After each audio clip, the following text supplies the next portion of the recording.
listeners. Welcome to Plano's Political Pitbull Podcast. I am Esther. And I'm Ruth. We are back after some time off for Rosh Hashanah, our Jewish New Year. We are now in the Jewish year of 5786. We are in what I like to call the Jewish holiday marathon season. In the beginning of fall, there are 4 big Jewish holidays. Rosh Hashanah, which is the Jewish New Year. Yom Kippur, which is the Day of Atonement. Sukkot, or the Feast of Booths. These holidays, by the way, are all in the Old Testament in Leviticus. The 4th holiday is Simchat Torah, when we read the last line of Deuteronomy and rewind the Torah and read the first line of Genesis. These holidays are very close together, which means a lot of cooking for me. So during this time, our podcast may not always come out on our usual Monday night. So please bear with us during this time. We thank you for your patience and, of course, for listening. Now, Ruth, I have a question for you. That's always good. What? Do you get migraines? Yes. Have they become chronic? I don't know. You don't know. Well, I don't know how to define chronic.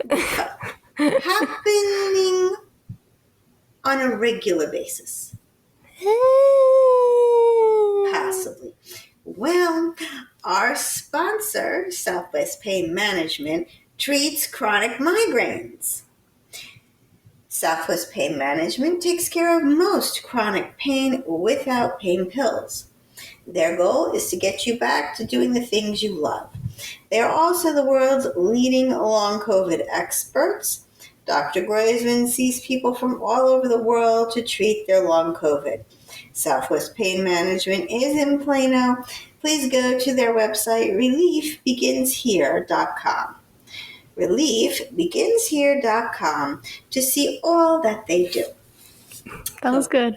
That was good? You like Yeah, that? That was good. You like my little segue? Yeah, that was a good segue. So first up today is Plano residents. I have some bad news for you.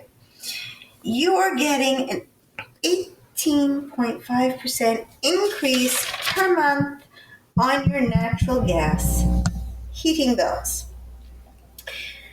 Why is this? Well, Plano City Council approved a $7.83 a month rate increase for Atmos Energy, which is what most Plano residents have as their heating company.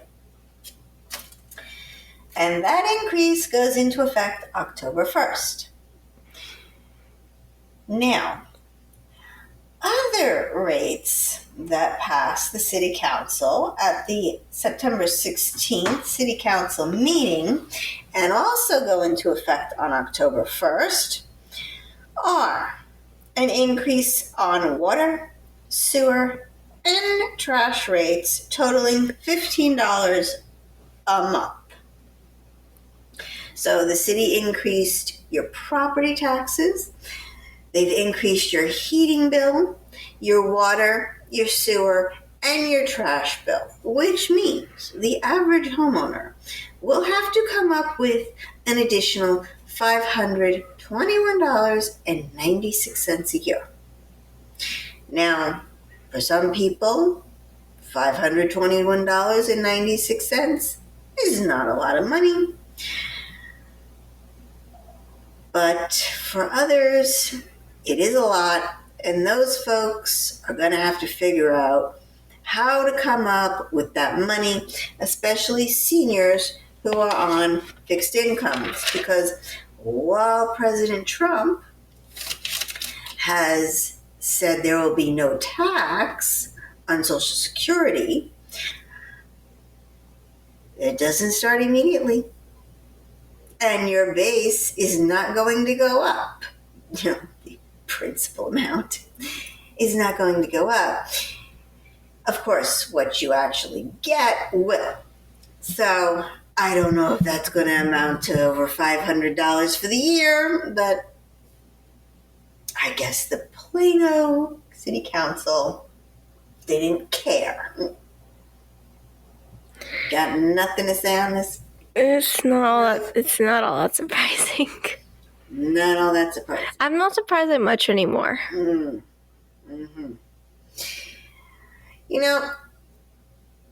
It's funny. Every time somebody runs for city council, they always say, I want to keep property taxes low. I want to represent everyone in Plano, not just one side or another side, but everybody. I'll work for everybody.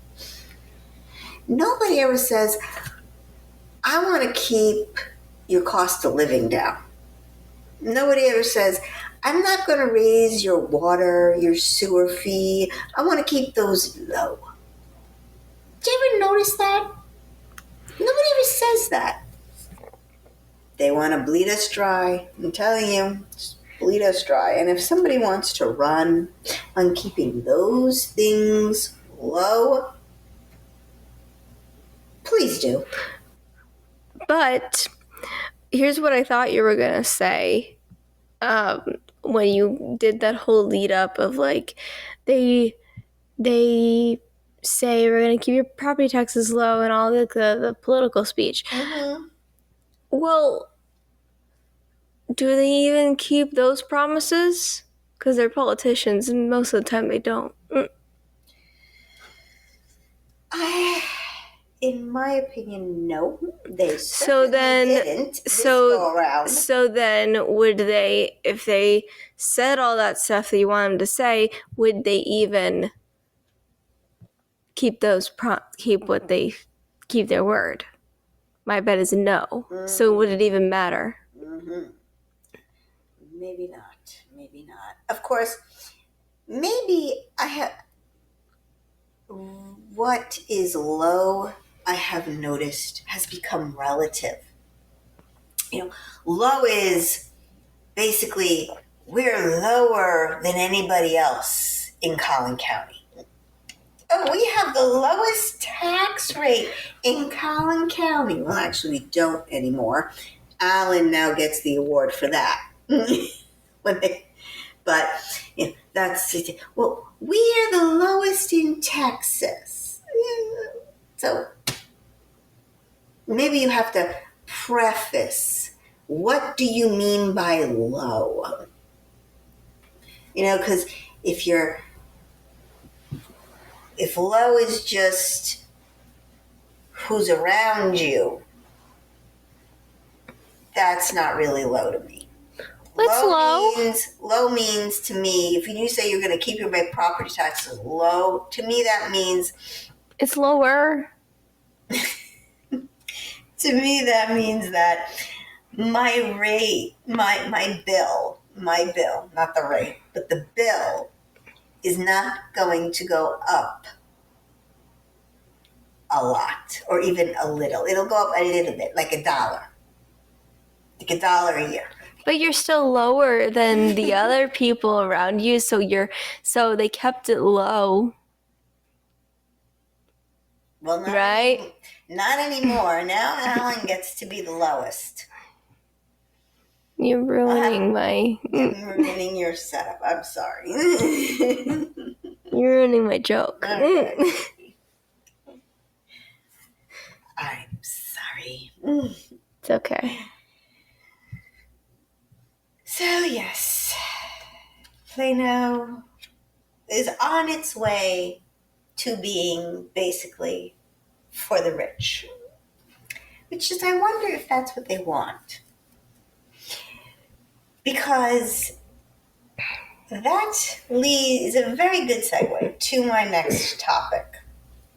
So the next item of interest from the Plano City Council's meeting on September 16th is the hotel for the Plano Event Center. Now, the city has been trying to get someone to build a hotel next to the event center. Oh, yeah, I almost forgot about that. Mm-hmm.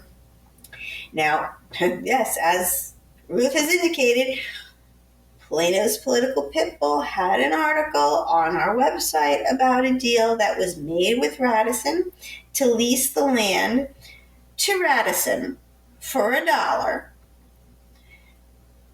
And then Radisson was supposed to build a hotel. Well, that deal fell through. And I will get to why that deal fell through in a minute. So, at the preliminary meeting on September 16th, the Director of Special Projects, his name is Peter, came to the City Council asking if they want to sell the land for the use of the hotel and also retail. So the event center, the land around it all belongs to the city, and there's a good chunk of land. And they have zoned it for one area. They're hoping to be single family. That would be a good thing. And then they're wanting to have retail, and they're wanting to have a hotel, and they're wanting to have some restaurants. And the idea is that it would funnel things into the event center, and they would get these conventions, which they really don't have room for a large convention. Yeah, I also, aside from the article, I also remember us talking about it here. Yes. About how this seems kind of fruitless because if you don't have the room or space or the location that would bring people in anyway, a hotel and some restaurants probably isn't going to make that big of a difference. Right. I mean, and maybe it'd make like a small difference because it might bring some interest because there's stuff around it. Mm-hmm. And that's nice. Mm-hmm. But I don't know if it's going to make a huge difference. Yeah. Large conventions cannot go there. Large conventions, like let's say the Republican State Convention, they need centers like they have in San Antonio and Houston and Dallas and Fort Worth.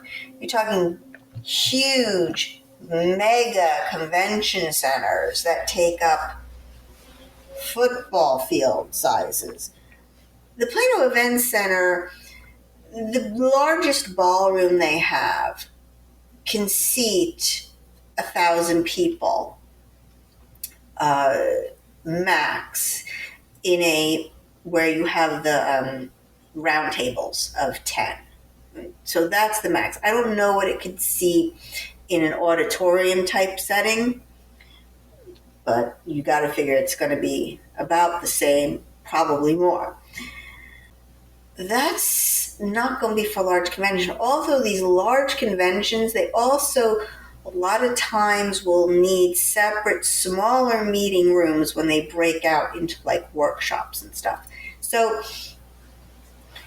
the Plano Event Center is good for bat mitzvahs, bar mitzvahs, large anniversary parties, weddings, great for weddings, great for like 1,000-person dinner, charity fundraiser type of event. That's what it's good for. Maybe a small meeting, if you're going to have a small meeting or workshop, great. But these big conventions, that's not what the Plano Event Center was made for. Now, of course, I don't think we should own one of these things. Can they even hold like one of those huge Comic Cons? No. No, you need... They couldn't hold a gun show.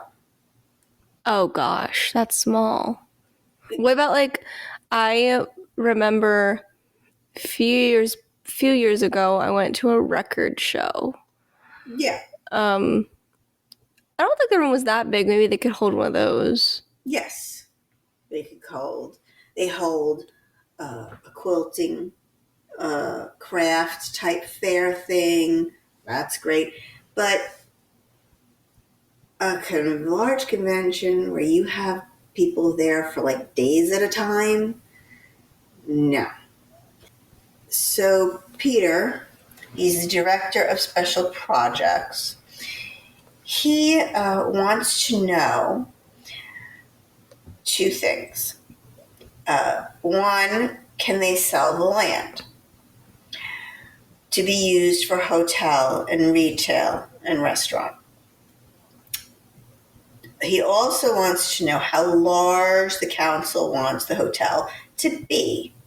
And can the staff prepare for bids for the sale of the land?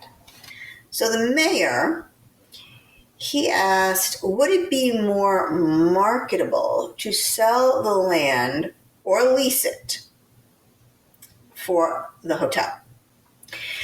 The answer was selling it would be better. He said hotel owners are not comfortable with land leases. Also, he said that the banks aren't comfortable with land leases. And he gets into that when Councilwoman 2 asks basically, what are the advantages and disadvantages of selling versus leasing? That's a good question. Yeah. And so, because she said she wanted to keep the land and lease it. She didn't say why, she just said she wanted to do that. He said, the city has a little bit more control in a long-term lease, but the lenders don't like ground leases because banks, they always look forward. And even if you have a lease for 100 years, they go, well, okay, well, what's going to happen in 100 years when the lease is over? You know, you can't pick up a hotel and move it. It's kind of permanent. It is permanent. It's not going anywhere. So banks want hotels to own the land the hotel is sitting on. Makes perfect sense, because then what happens to the asset? And he said, basically, since you can't pick up a hotel and take it with you, it becomes the city's by default, and nobody really cares for that. And this is not done in Texas a lot. Maria asks, could we restrict the land for hotel? And what is she worried about? She's getting there. She got there. She says, are we going to be able to sell to somebody who's not going to build a Motel 6 there? I guess she doesn't like Motel 6. That's oddly specific. It is oddly specific. Yeah, they want a more high-end hotel there. Okay. Motel 6, very nice brand, but not high-end. They're looking for Marriott, Omni. So sell to one of those. Who's telling you have to sell to a motel for a motel? For Motel 6, yeah. I guess maybe a Holiday Inn wouldn't be something she'd want. No, that's not high end. No, but also a lovely chain. And the answer was, of course, yes, because you can. If somebody comes along and says, I want to build a hotel, they're usually going to be with the brand that wants to build the hotel. So if Motel 6 comes, you could say, yeah, no, we're not interested. Yeah, I mean, like, well, what are you thinking? That someone's going to come and say, I want to build a hotel, and you're not going to ask from which brand? Like, yeah. What hotel are you planning to build? Exactly. Are you not going to ask that? Like, what kind of worry is this? I don't know if she thought maybe they couldn't discriminate. You know. You're the one selling it. Of course you can. think it's a little elitist. Like, we only want high-end hotels here. We don't want a Motel 6. Who are they catering to? I don't know. Well, I don't know. Well, judging by the houses they've been building, rich people. I guess so. So they want Plano to be the Highland Park 2. Yeah. So Councilman Homer asked about tax benefits to the city owning the land versus leasing it. And Mark said, and I'm going to quote Mark, he said, some tax incentives if we own the land. However, in the last legislative sessions, those were unsuccessful in being able to move forward. It is a balance of how much we are controlling. This is an option, again, for the city to still have some control, but not partner in the project, end quote. And I was like, what in the world bull crap is he spinning? Let me try and translate this. It appears that something was going on that they wanted to happen in the legislative session, and it didn't happen.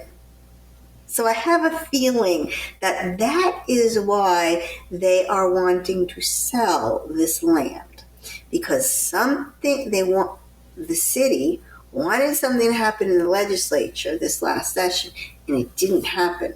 So now they feel we need to sell the land in order to get what we want built there. That's my interpretation of what he said. Why? He didn't say. No, why is that your interpretation? Oh, because what he said was very cryptic, almost. But what does that to do with the legislative session? Yes. He brought it up. Wait, she's asking him about tax benefits. Councilwoman Homer is asking about tax benefits. Mm-hmm. And he goes into, well, we were unsuccessful in the legislative session, so now we've got to sell the land if we want to have any control over it. But what did they want? He didn't say. So I know. I'm still asking. Oh, asking the wrong person, because he didn't say. I can only write down what they say. I can't read their minds, unfortunately. Aw. And I wish I could. So Councilman Homer did ask about or spoke on the size of the hotel. And she thought that starting with something smaller and having the ability to expand it, she would support that and is open to putting the land for sale. Okay, here's the thing. They do realize that they're not owning this hotel. Because... Do they, though? Well, I'm not sure, because she's like, well, we could start with something small. I'm like, what do you mean start with something small? You're not building it. You are selling it to somebody who wants to build it. The company who wants to build it will build the hotel they feel is the right size for that area. And they're not going to go, well, let's start out with 100-room hotel. And if we want to, later on, we can add another 100 rooms. They're not going to do that. Who does that? Unless they're like constantly sold out every single weekend or every single night. They don't go, yeah, let's save this spot. We own this spot of land, but let's save it for an annex, later on down the road. I don't know know of anyone who does that. Maybe, possibly, it has happened where they're like, hey, you know what we should do? We're always booked. Let's expand and make it a little bigger. Usually what they do is they'll remodel it. But it's a lot of money to build a whole new section. Yeah. Also, it is difficult. It's not like you can just You'd have to tear down an entire wall, If you had it's a huge job. If you had the room on the other side of the wall, you've got to have the room for it. And of course, you have to have the money for it, which they're not coughing up the money. So it's just like, oh, jeez. Yeah, let's start out with something small. What if the market doesn't call for that? What if the market calls for something larger? Well, also, her saying that, well, let's start with something small is just kind of reads as a, do you think you're owning this business? Is this your hotel? Because that's what you're talking like. Yeah, I was really like, what? Like, what do you mean, let's? Yeah. There's no let's. There's no we in this. You're just selling the property. And zoning it for hotel. That's where it ends. Any other decisions made is up to the person who you sold it to. You can decide how tall it could be, but you could say we're going to zone it for 5 stories, or 6 stories, or 7. But that's it. Well, after that, you're done. It's not your business. You can't go and tell Marriott, we want you. Yeah, you can buy the land, but we only want you to put 100 rooms there. And Marriott saying this would be perfect for 200 rooms. Marriott's not going to do that. What's that? Which one is the economy that they tell you? Essentially, the government tells the business everything they can do, what you can do. Yeah, they regulate you to death. That's fascism. Yeah, I'm thinking of fascism. I couldn't tell if I was thinking of socialism or fascism. No. In socialism, the government would own the hotel. Okay. And have somebody else manage it for them. So yeah, I'm thinking of fascism. We don't live in that. Yeah, no. We live in a capitalist system. Sorry. Yeah. Okay, so Councilmember Horn, he actually brought up the previous agreement. He said, we had an agreement previously with another hotel chain to put a hotel there. What happened to that? And the answer was they couldn't get financing. Now, I immediately went, wait a minute, what? The Radisson could not get financing? The Radisson is owned by Marriott. Marriott is a multi-billion-dollar company, and they couldn't get financing? The other thing I wanted to know was why didn't they just use the money they currently had, but instead of going to a bank, but okay. Peter said that one reason they couldn't get financing was the hotel's land would not be owned by the hotel. And then, of course, COVID hit and nobody was going anywhere. So, yeah, this is goes back before COVID. Also, Councilmember Horn also asked, do they have any candidates looking into the property? And basically the answer was no. They do have some people who are interested in possibly building retail. This was another one. Councilman Levine asked, would you phase in the hotel room count? That's not your job. Yeah, we'll phase it in. Well, first we'll start out with 50 rooms. We'll go to 100. This isn't your business. One, this isn't your business, and two, I don't know how to run a hotel either, but I don't think he knows either. No. No. Yeah, you can. I'm pretty sure that's not how it works. No. It doesn't work this way. Unless you're going to have multiple buildings. But have building A and building B and then building C. It doesn't work like this. You have one building. You want one hotel.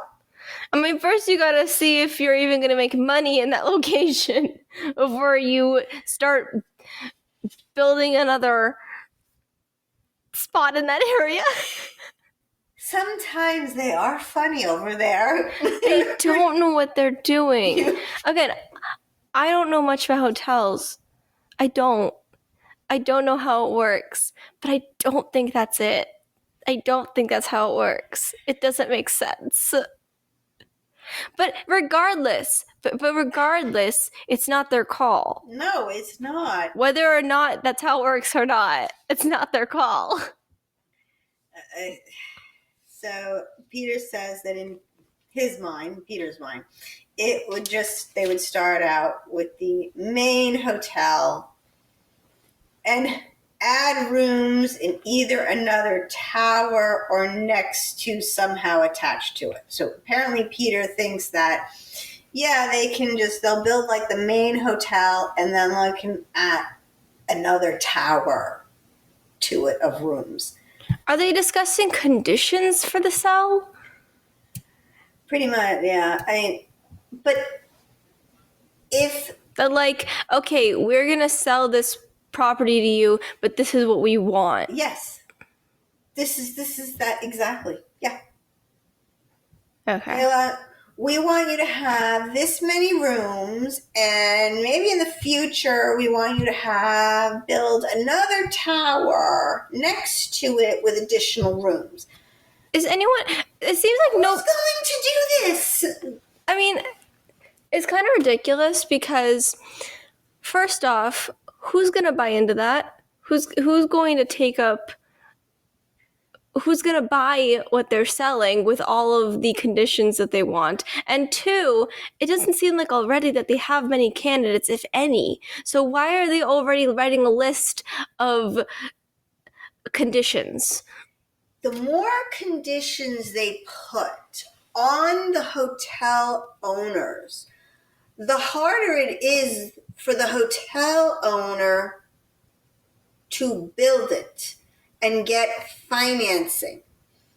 Well, also the less desirable you make it. Because again, it doesn't seem like the spot is desirable to begin with. So when you add in a bunch of these conditions, you make it even less desirable. And by the way, the city council is not taking in consideration anything that a hotel owner would. Well, they don't know what they're doing. What are the market conditions? Is this the right space and area for this hotel? Is it what is going to be the right size? How many people do we think we're going to get? There's a whole lot of market research that hotels do before they build that they're not doing. Well, first of all, I don't think any of them have ever owned a hotel. No, I don't think so. Because their job is not to run a hotel. No. They don't. So they're going into territory they shouldn't because they don't know what they're talking about, as most government bodies do. Yeah. But no, that's it. That's it. Okay. There's no but there. Okay. There's no but. That's just it. I have one. This is why governments interfering in the marketplace always goes bad. This is why they can't sell this land. This is why they can't get a freaking hotel there. Because they are putting too many regulations and too many stipulations. I don't want a Motel 6. We only want a fancy schmancy hotel. I want it only to have 50 rooms, not 100 rooms. It's got to have a parking garage. It can't have outdoor parking. The parking's got to be free. Remind me again how many years they've been trying to sell this land? I would have to go back and look up the article. This is before COVID, so you're talking more than 5 years. Okay, I think at this point, either they drop the hotel idea or they just go desperate. Levine also asked about the amenities that the hotel would have. Why are you talking about amenities? Why do you care? The hotel's not even built yet, but he's talking about amenities. You can't even find a buyer. Why are you talking about this? Find someone who was at least interested first. Yeah. What Peter said was, he said, we would not want the hotel to be competing with the event center. So they wouldn't want to have a hotel with a large ballroom that you could have a meeting in, or a large ballroom where you could have a party. Because they want the people to go over to the Plano Event Center to have their meetings and their parties there. I'm still confused why they're talking about all these little details when they don't even have a single candidate to buy the freaking land. I know. They shouldn't be talking about this. This should not be on their mind right now. Right now, what should be on their mind is, how are we going to make this land desirable so that we have at least one person? They don't have a list of candidates. Why are they talking about all this minutia? They're putting the cart before the horse. Yes, that's it. In the agreement, but I can see it somewhat. They want to make sure, they want to get somebody who wants to build a hotel that will complement the event center. And a lot of times, the larger, like Omnis or Hiltons, or even like Holiday Inn, or they have ballrooms that people will hold weddings at. Sure, but how are you going to entice them to come? Because they're not coming. They're not talking about that. Yeah. They're talking about these like little details that you would talk about with your buyer. Yes. But not how to get the buyer there. Yeah. They never asked that question. That's a good question. You should be sitting up there because they never asked that question. Because they're not thinking about that. They're thinking about all the little things that you would think about if you had a list of buyers. But they don't. Yeah. It's like they skipped a whole step. Well, one thing that would make it more marketable and entice a buyer is to sell it, to be willing to sell it in the first place. They're not even selling it yet. Well, that's why he's there. He wanted to know if he can put it on the market in the first place. So that is the first thing that would make it more enticing for somebody to build a hotel, because then they would own the land. So wait a minute. Did they even say he could put it on the market? I'm getting there. Vidal said he was in favor of it, and Care was also in favor of it. So yes, they told Peter that he can move forward and try to sell the land. Okay. Now, they didn't tell them, they didn't say what would make it more desirable to sell. Well, let's see how it does for now with just it as it is now that it's on the market. It was. If they still don't talk about it and they still just talk about all the little nitty gritty stuff and they still don't have buyers, then we have a problem. They don't have buyers now. I mean, it's like I know. Nobody has come to them and say, I'm not interested in leasing, I'm interested in buying. They had one person. They had one person interested and he couldn't get financing. Which shocks me that the Radisson couldn't get financing. But they couldn't get financing partly because of the lease problem. So if they had somebody who had said, look, I want to build a hotel here, but I need to be able to buy it, Peter could have then come to them and like, hey, we got a buyer. If you want to sell the land, you got to tell us how much you want. You got to give me the okay that we can start negotiating. But they didn't. But they didn't. He didn't do that. He was like, we're not getting any interest, so do you want to sell it? See what that gets us? But you and just then had they're talking to him about, well, how big should it be, and should it have a ballroom, and what amenities should it have? And now I'm stuck on, but they did have somebody interested, and it was just a problem with the leasing. Yeah. I don't know if that person's going to come back, though. That was 5 years ago. I have no idea if that person's going to come back. But why was this not a conversation 5 years ago? COVID. Oh, COVID hit. Right. Nobody was going anywhere, so they put it off. But it should have been brought back 3 years ago. After COVID was long gone, it should have been brought back. I think it was brought back once before. I can't remember now why. Because they wanted to get started on the street design. They knew where they wanted everything to go. Now they wanted to do the street design. So, what are they, engineers now too? Architects? No, engineers came to them and they say, look, we think this is where stuff should go. The hotel should go in this spot, and the retail should go over here. Okay, so they actually did have an expert come in. Yes. They weren't trying to play engineer like they were trying to play hotel owner. No, that they don't do. So the last thing we have is for today is Charlie Kirk's service was on Sunday, and approximately 100,000 people showed up to the memorial service. Now, the arena only held about 74,000. So the rest had to go to the overflow arena, or smaller venue, which was across the street.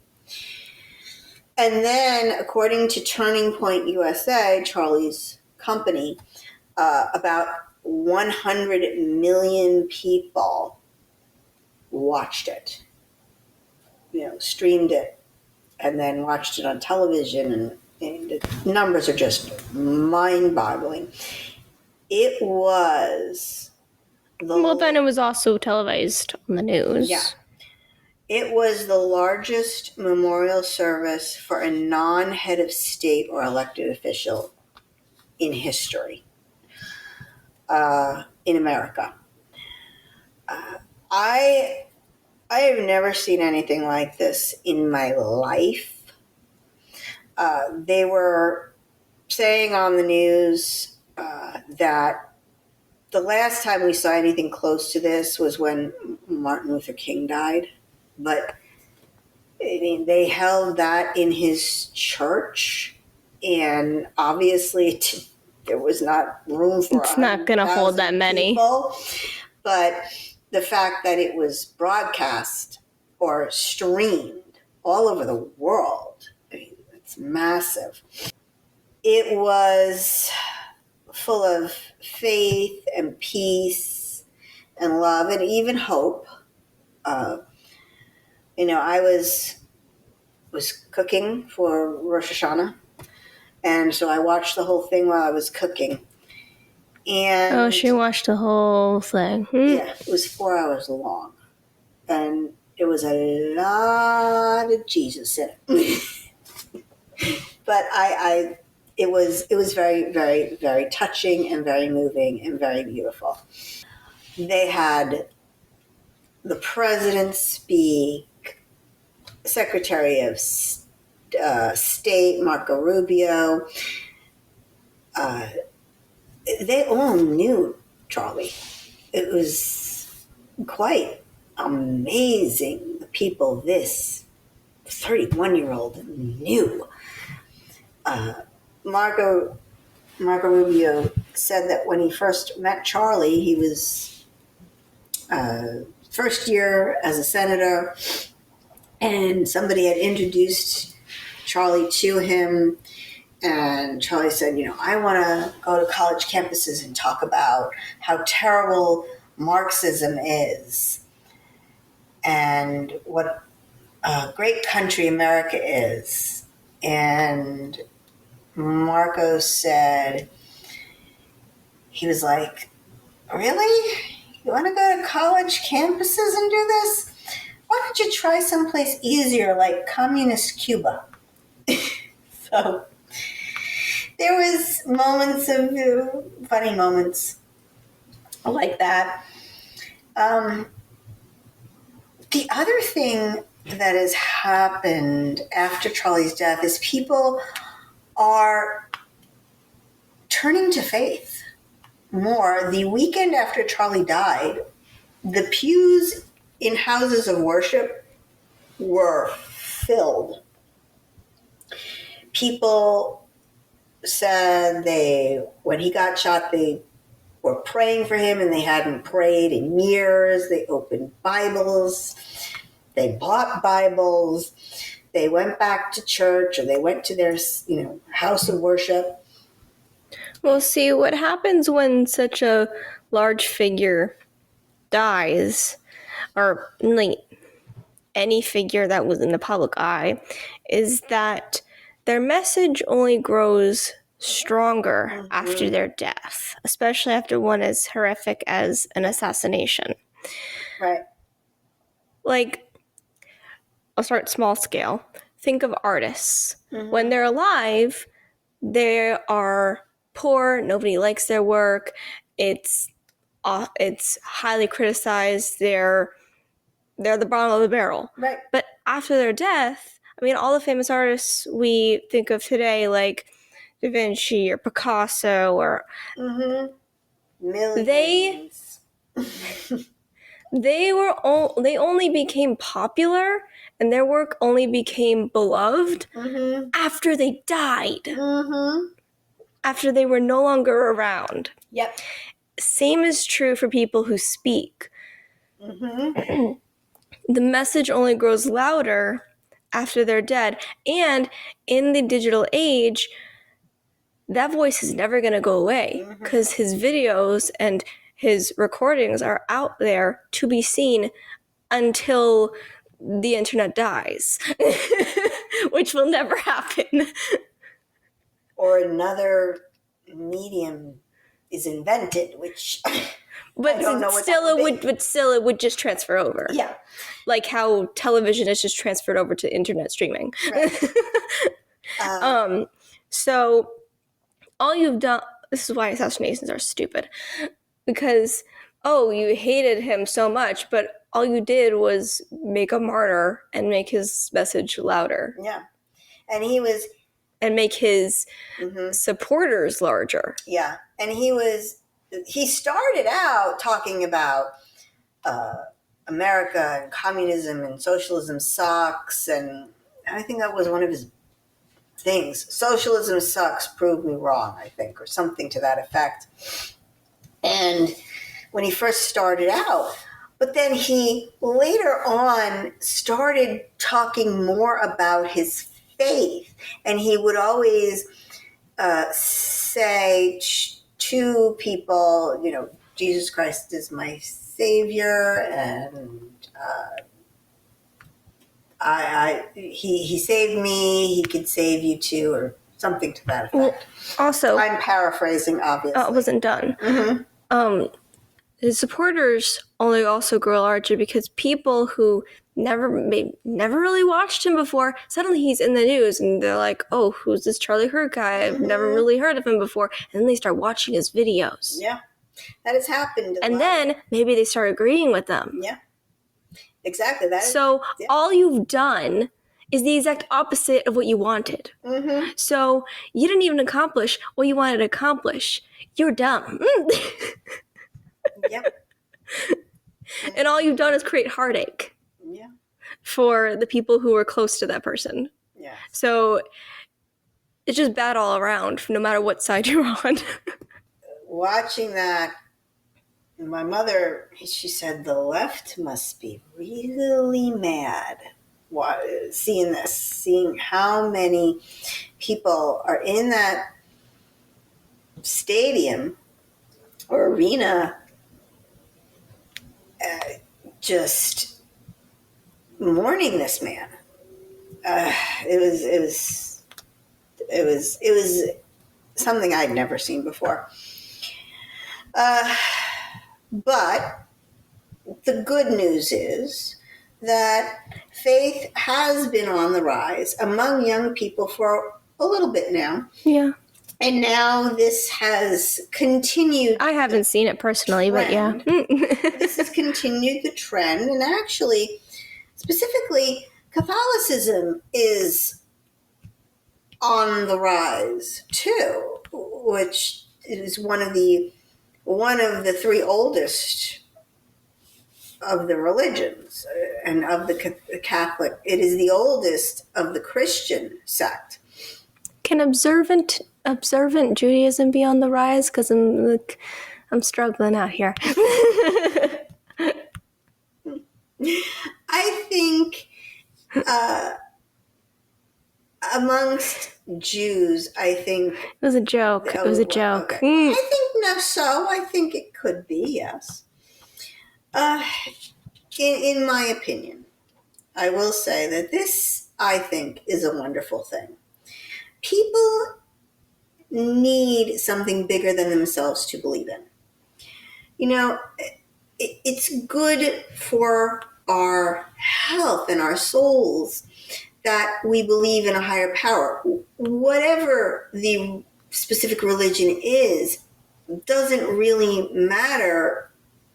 But if you have a strong sense of faith, that is what is important. And if you believe in something like God, bigger than yourself, that's the important thing.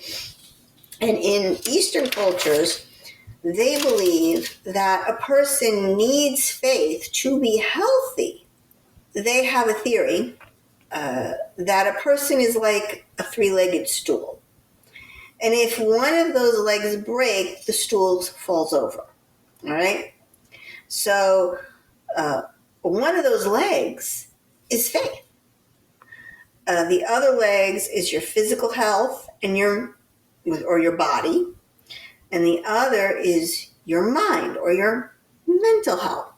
So, or just your mind in general, and exercising your brain and learning and growing more in your mind.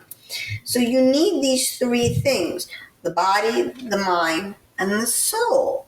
And the soul is faith. Spirituality. You want to call it spirituality? Call it spirituality. Fine.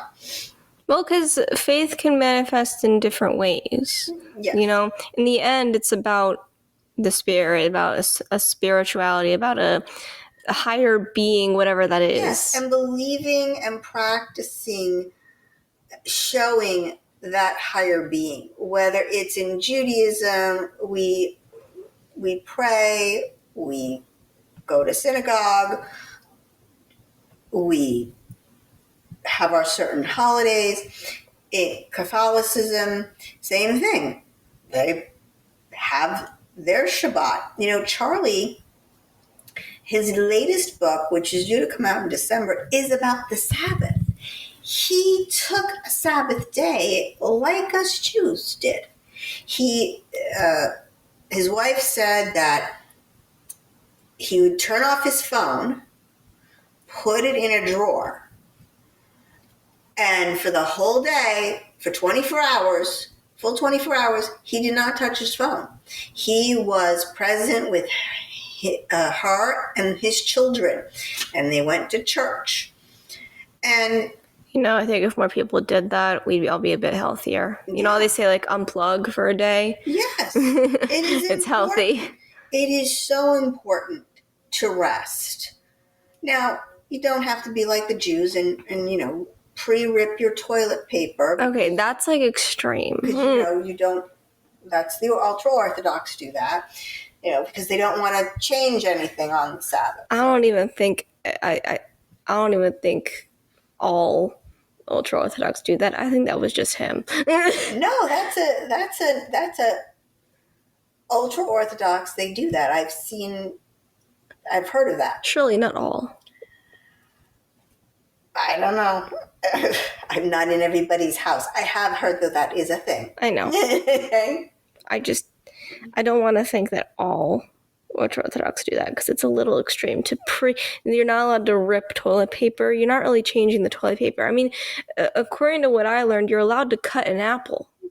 So why are you not allowed to rip toilet paper? Are you then not allowed to cut an apple in that sect? I have no idea. All right, we're getting off topic. Yeah, that's a topic for another. That's a whole episode for another day. We need a rabbi for that. Anyway, the point is that yes, you need to believe in something higher than yourself, in something bigger than this world. Now, there are leftists, or I should say Marxists, not leftists, Marxists, who would say that the thing you should believe in, the higher power, is the state or the government. That was the Soviet Union. You couldn't have God because you can't follow two masters. So they had to take away God, because then people would follow the government. But that's not good enough.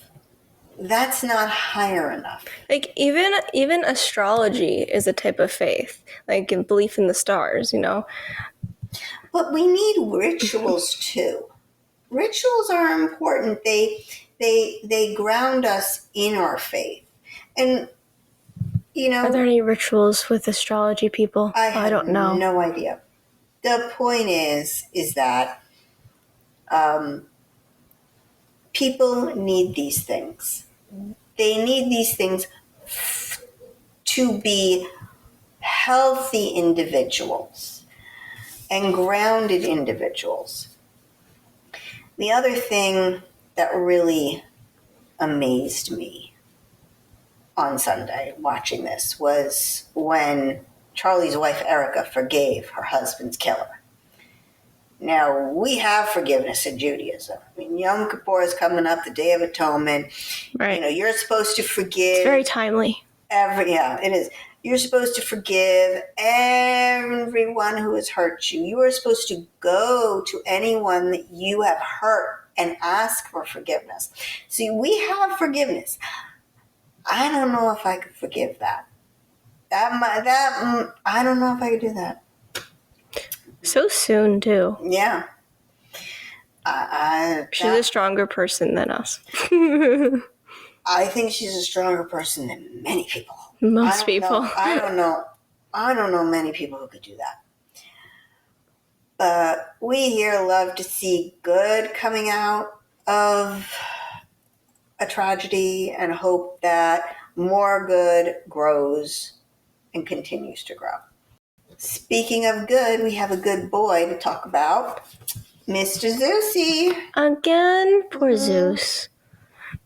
It's that eye. I think so. So Zeus is a friendly boy who's about to be 5 years of age.